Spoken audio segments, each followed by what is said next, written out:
अपने पहले सेगमेंट की जानिब। और आजकल हम देखते हैं कि हर दूसरे इंसान का यही मसला है कि उसका जो वेट है वो बहुत जल्दी गेन हो रहा है और जो बेली फैट है वो भी बहुत ज़्यादा हो रहा है, क्योंकि जो वज़न बढ़ाना है वो जितना आसान लगता है उसे कम करना उतना ही ज़्यादा मुश्किल लगता है। इंटरनेट पर हम देखते हैं कि बहुत से डाइट प्लान्स हैं, बहुत से ऐसे टोटके मौजूद हैं, लेकिन हमें ये समझ नहीं आता कि हमारे लिए क्या सही है और क्या गलत। तो आज हमारे साथ मौजूद है हकीम साहब और उनसे जानेंगे कि किचन में मौजूद जो आम चीज़ें हैं उनसे हम कुदरती तरीके अपना कर कैसे अपना वज़न कम कर सकते हैं। इस पर बात करने के लिए मेरे साथ मौजूद है हकीम सरफराज अहमद नूर साहब। अस्सलाम वालेकुम, कैसे हैं आप? वालेकुम सलाम, आप ठीक ठाक हैं? अल्लाह का शुक्र। हकीम साहब, आजकल हम देख रहे हैं कि जो मोटापा है ना उसका बच्चे बूढ़े और उसके अलावा ख़वातीन और मर्द हर कोई शिकार होता जा रहा है। तो ख़वातीन की बात कर लेते हैं। पहले ये बताएं कि ख़वातीन में आजकल हम देख रहे हैं कि वेट बहुत जल्दी गेन हो रहा है, कुछ हार्मोन्स की ख़राबी भी है, उस वजह से भी है। तो और क्या रीज़न है जिसकी वजह से जो वज़न है उनका बहुत जल्दी बढ़ रहा है? देखें, ये मोटापा जो है जैसे दीगर पेचीदा बीमारियाँ जो है ना, sugar, blood pressure, heart attack, जोड़ों का दर्द, फाले रकबा, इसी तरह मोटापा भी एक संगीन बीमारी की शक्ल इख्तियार करता जा रहा है। और पाकिस्तान में कसरत से, ये आप ख़वातीन की बात कर रही, ना सिर्फ ख़वातीन बल्कि बच्चे भी, वो भी मोटापे का शिकार है। बड़े बूढ़ों को तो छोड़ें, जो जवान आदमी हैं, यंग है, वो भी मोटापे का शिकार है। उसकी वजह क्या है? असल काज हमें मालूम होनी चाहिए, क्योंकि कुछ चीज़ें ज़ाहरी हुस्न के लिए बहुत ज़रूरी होती हैं। एक आदमी का चेहरा खिला हुआ हो, खूबसूरत हो, तो वो खूबसूरत लगता है। एक आदमी जो मोटा होगा ना, वो बेशक कितना ही खूबसूरत क्यों ना हो, हर देखने वाला नज़र जो है ना उसको नाकदाना नज़र से देखे, यार तुम्हें क्या हो गया, तुम इतने मोटे हो गए। और ये मोटापा जो है ये बहुत सारी बीमारियों की जड़ है। बिल्कुल ऐसे है। और अगर इस पर हम तवज्जो नहीं देंगे तो दिन ब दिन शुगर हो जाएगी, ब्लड प्रेशर हो जाएगा, हार्ट अटैक हो जाएगा। और ये मोटापा जो वज़न का बढ़ना, इसका वज़न सारे जिस्म पे पड़ता है, खुसूसन हमारी हड्डियों पे। हमारी हड्डियाँ कमज़ोर हो जाती हैं, हमारे असाब जवाब दे जाते हैं, क्योंकि जिस्म का बोझ या वज़न उठाना कोई मामूली बात नहीं है। इसलिए स्मार्ट रहना वो सबसे बड़ी जो है ना वो नेमत है। और उसकी तरफ लोग क्यों तवज्जो नहीं देते?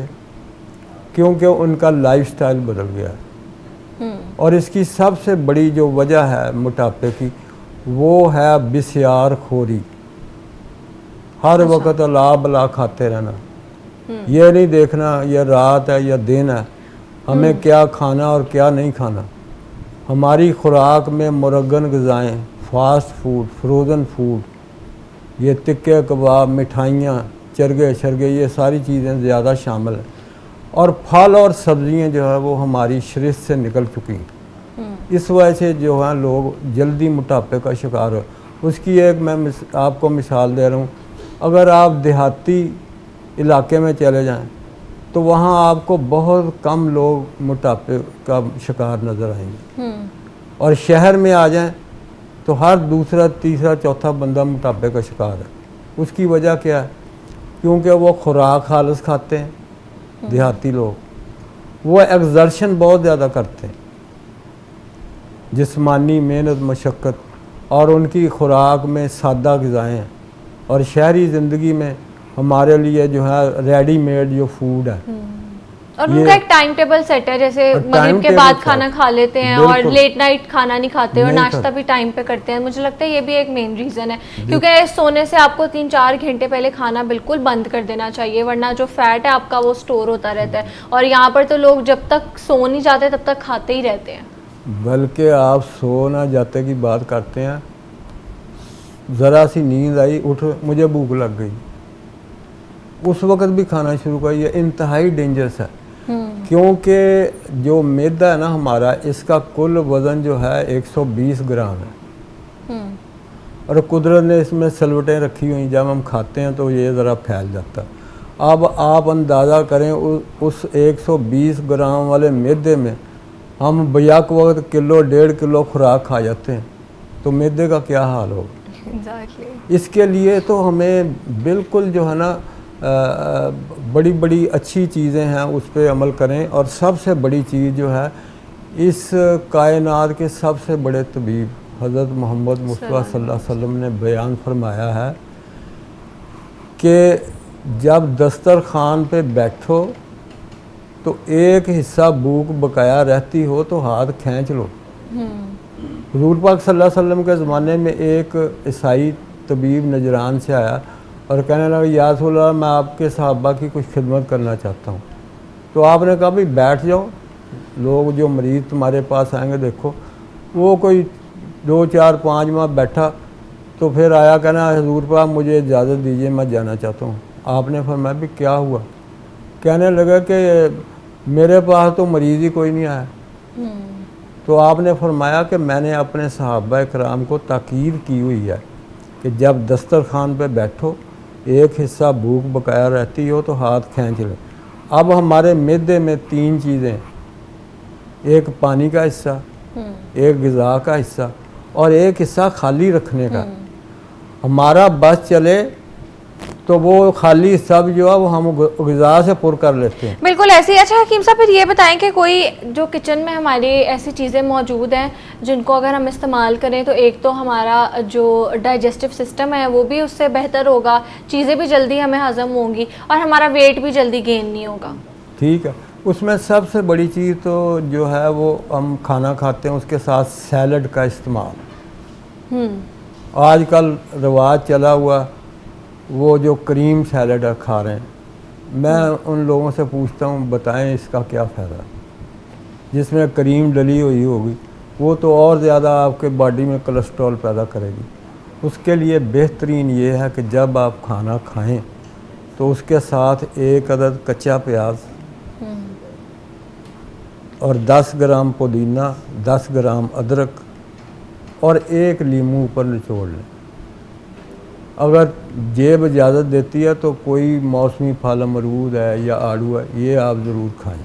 ये आप कंटिन्यूसली जो है खाना खाने के बाद भी खा सकते हैं या शाम को 4-5 बजे डेली खाएं तो अल्हम्दुलिल्लाह आपका वेट गेन नहीं होगा, बल्कि आपके जिस्म में ना फासद रतूबात भी पैदा नहीं होंगी। तो इस पे अमल करना बहुत ज़रूरी है। दूसरा ये है कि जो लाइफ स्टाइल है, it should be divided into equal 3 parts. 8 घंटे आराम के हैं, ठीक है, 8 घंटे तफरीह के हैं और 8 घंटे खूब मेहनत मशक्क़त के हैं। उसमें चलना फिरना, उठना बैठना, बाज़ार जाना, सौदा सल्फ लाना, यानी कि जिस्मानी नकलो हरकत जो है वो डिपेंड करती है हमारी बॉडी के ऊपर। बिल्कुल ऐसे। अच्छा हकीम साहब, कुछ लोग जो हैं वो मुख्तलिफ कहवे या उनका इस्तेमाल करते हैं, जैसे कुछ लोग ज़ीरे का पानी का इस्तेमाल करते हैं, उसके अलावा अदरक का कहवा है वो इस्तेमाल करते हैं और कहते हैं कि उससे जो फ़ैट है ना वो जल्दी बर्न होता है। तो कोई ऐसा हमें कहवा बताएं कि कुछ लोगों का वेट गेन नहीं होता, उनका फ़ैट बहुत ज़्यादा गेन हो जाता है, वेट उनका उनकी बॉडी के अकॉर्डिंग सही होता है लेकिन वो सिर्फ फ़ैट पे मबनी होता है। बिल्कुल, तो फ़ैट को बर्न करने के लिए आपके पास कौन सा नुस्खा है?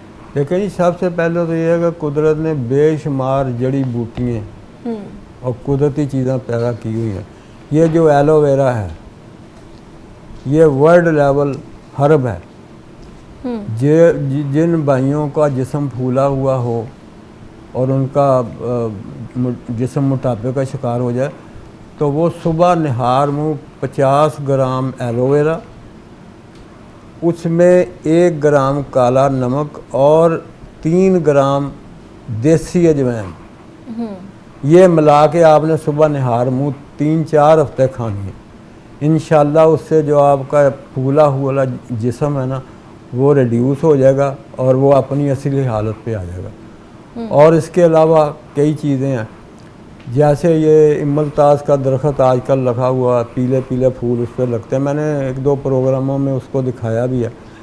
तो उसका गुलकंद, ठीक है, वो गुलकंद बनाने का तरीका ये है कि 1 किलो अगर पत्ते हों ताज़े और उसमें 2 किलो चीनी डाल के उसको 2-3 दिन धूप में बंद करके रख दें तो उसके बाद वो गुलकंद तैयार हो जाएगा। ये 50 ग्राम जो है गुलकंद सुबह निहार मुँह खाना है। ठीक है। तो उससे भी जो है मोटापा या फूला हुआ जिस्म जो है वो अपनी असली हालत पे आ जाता है।